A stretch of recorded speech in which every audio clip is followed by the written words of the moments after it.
این صدای دف دایره و رقص و خرسندی مادران با استقبال روز مادر می باشد. چاره‌بینی ادانه بخشیده به روز مادر در ناحیه واسه انا همین گونه آغاز گردید.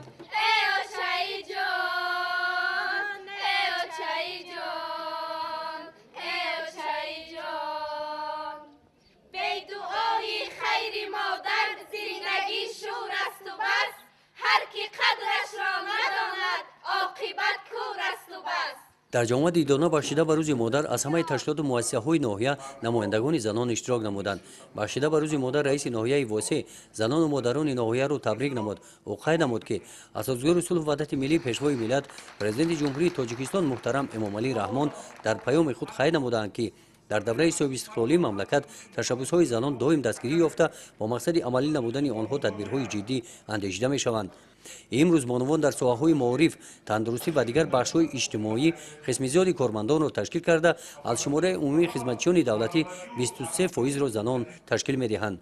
ضرور است که در آینده در مؤسسه‌های نظامی بانکی خدمات علاقه، شغل و دیگر بخش‌های خدمت‌رسانی بیشتر زنان و دختران به کار جلب کرده شوند. رئیس ناحیه واسه گفت که در آینده 60% دیرکتوران مؤسسه‌های تحصیلات میانه عمومی ناحیه واسه از حساب زنان قابلیت‌ناک تعیین کرده می‌شوند. بخشیده به روز مادر از نام مقامات اجرایی حاکمیت دولتی ناحیه اشتراکچیان با تحفه‌های خاطروی قدر کرده شدند.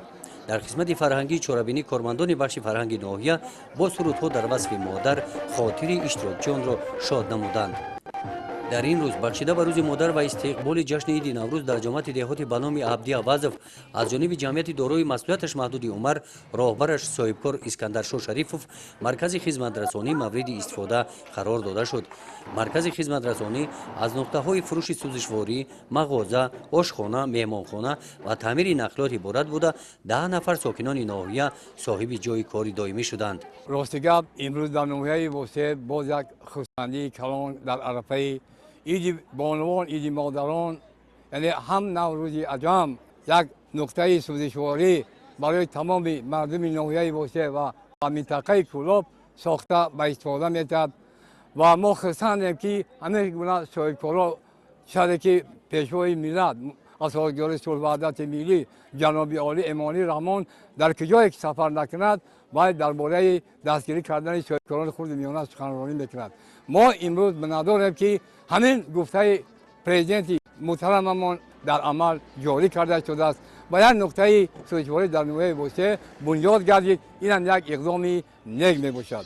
من باوری دارم که در این نقطه سوزشواری زیاده از 10 نفر آدمان صاحب جای کار میشوند و من نان خود را از همین یافته میخورند.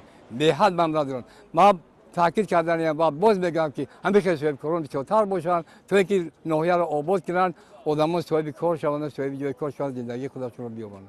در این روز بخشیده به روز مادر از جانب صاحبکار به مادران ضیافت ادانه داده شد.